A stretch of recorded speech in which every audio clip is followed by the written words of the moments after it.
I am Senior Professor H.D. Karunarantne, Vice Chancellor, Chair Professor of Business Economics in University of Colombo and Chairman of the Institute of Policy Studies in Sri Lanka. It gives me great pleasure and honor to issue this message when Sri Lanka and China celebrating 70th anniversary of the rice-rubber agreement between two countries. So as we all are aware, in early 1950s, Sri Lanka was a developing country, China also was a developing country. We were our endowment by resources. The Sri Lanka had ability to produce rubber.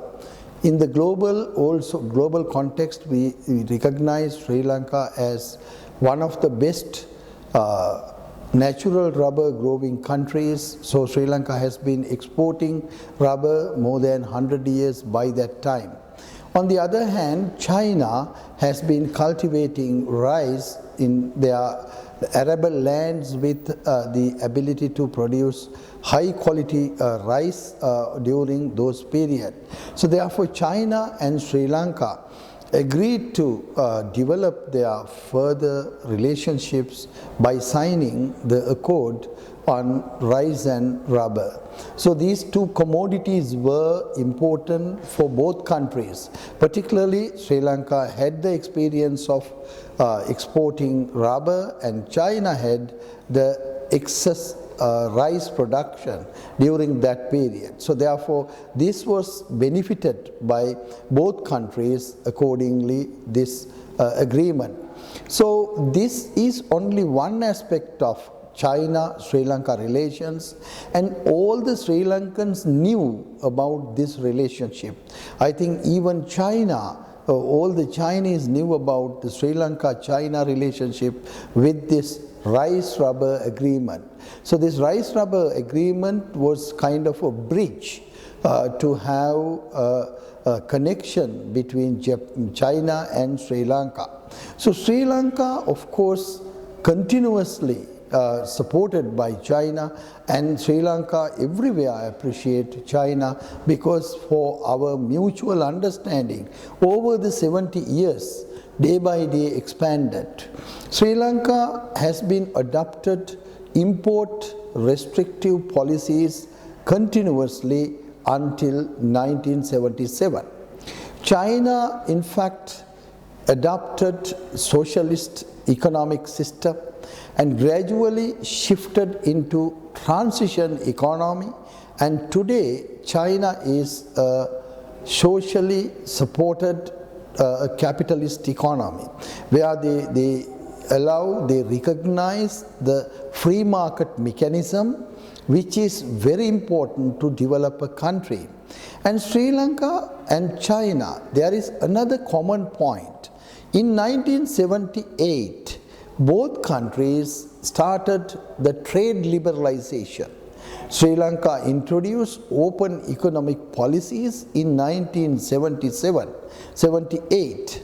During that period, China also had many economic reforms, and China introduced the current economic system from total socialist economy to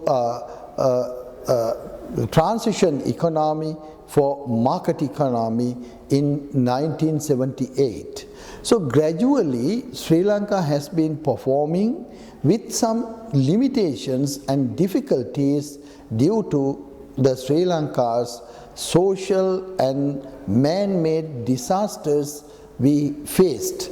But China, of course, could able to rise as the second largest economic nation in the world due to the introduction of free market transition economic policies. The Sri Lankan context, we know that even after the 1977, we had some social, political issues. So as a result, Sri Lanka entered into around 30 years long-term war. But China continuously, they were supporting for entrepreneurship and development of small businesses, and China became a very fastest economic growth country in the world. Since 1978 to even today, if we take the Chinese economic growth is the kind of recognized economic growth, more than 7% annual economic growth was recorded, particularly in the decades of 1980s and 1990s. So the fast growing Chinese economy helped to reduce the large scale of poverty in China. So therefore China became economic giants gradually. Meanwhile, the Sri Lanka had to suffer with 30 years prolonged war, and our economic policies were somewhat limited to the local economic privatizations. So as a result, what had happened, our per capita income in 1970s, both countries' per capita income was somewhat similar. But today we can see China is growing very faster. Even their per capita income is more than double of Sri Lanka's per capita income. So this has happened because the large industrial base created in China and export economy in China, and the foreign investment came to China, and their technology adaptation was very high level. So China could use technology adaptation very well than the Sri Lanka. The Sri Lanka system, of course, was concentrated more on some short-term industries like tea, rubber, coconut, as well as garment items, raw material production and exports. So still the Sri Lanka could not build a larger industrial base in Sri Lanka, or Sri Lanka was not successful in terms of export promotion and of course reducing imports. Day by day, Sri Lankans were gradually accustomed to imported oil and other gas and diesel based energy sources. But China, on the other hand, they adopted different type of energy sources. So as a result, we know China gave priority for electric vehicles, which is very important area. And of course, China has larger businesses started, and those businesses are operating all over the world today. Meanwhile, the Sri Lanka had many problems due to this 30-year prolonged war. As a result, this Chinese friendship kept hand in hand, because we know when the other countries, most of the countries went into the Western agenda and told that not to help for Sri Lanka during the war period. So Sri Lankans are well aware about how China helped for Sri Lankans during the war period. So whenever the country Sri Lanka had problems, China has helped, because China has a very good policy, one country, one nation, where all the things should have domestic oriented answers. But we know, on the other hand, the Western political system has created many issues for some other countries. So as a result, the developing country like Sri Lanka, they try to capture under their agenda. So as a result, sometimes the Sri Lanka had to get some decisions which the West is not favorable, but China was favorable for us. So Sri Lanka we consider as a one nation, but there are different ethnicities. We don't do any discrimination for them. So it is not a country where we believe not to divide the country by ethnicity. So China is also having strong that view where the internal political social problems should be solved by the domestic approaches. So in this regard, the China-Sri Lanka relations are very important, and when the Sri Lanka had difficulties like disasters, China has helped during the period. And not only that, China has donated many construction projects, and China has invested in Sri Lanka for industrial development, particularly this infrastructure development, road building and port building, because the China adopted the One Belt, One Route system. So this one belt, one route system gave a very important agenda for this historical explanations. Historically, we know there was a Silk Route and Silk Road. So that is used from west to east, east to west, to take the goods and services as the people and this kind of transactions. So China, with its emerging power, decided to support this Silk Route project and Silk Road project to come up Asia as a one nation. We know in the world financial system, of course, going with the political agenda, the World Bank, IMF and some other multilateral agencies, they have their own Western philosophical approaches as well. So therefore, China set up a world largest fund belong bank to adopt this One Belt, One Road system. So therefore, in future, also the investment within or outside, just outside of the Silk Route or Silk Road, the huge investment has been taken by the Chinese government. So the making ports, making airports, generating energy sources and using the energy, so that is very important. So in this regard, we can see the China and Sri Lanka can prosper, particularly when there are two countries relations. We have to remember the youth, how the young people relate in both countries. In Sri Lanka, we have 22 million population, out of which 8 million are in the labor force.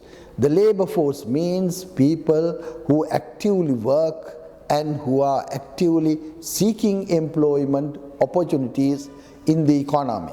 In other words, if we add another way, that is, if Sri Lanka develop that should based on the labor power and employment and unemployment, labor intensive industries based on services. China can invest in Sri Lanka, particularly we know the sea and marine resources, and of course the infrastructure development, as well as the tourism sector and IT sector. So these are the main industries where Sri Lanka is seeking in future. That we know Sri Lanka has more than 3 times of its land, the sea. The Sri Lanka Sea, we can investigate and use the technology and to develop many sea products and of course naval and other transport equipments and many areas.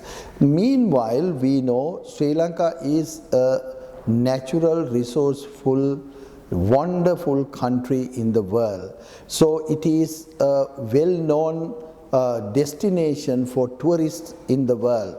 We know within Sri Lanka that even 0 temperature and 28 temperature, only 6 hours to go. 6 hours to go from Kandy to even Nuwara and Colombo. So therefore, I think Sri Lanka has potential for tourists, and particularly Chinese high-end tourists.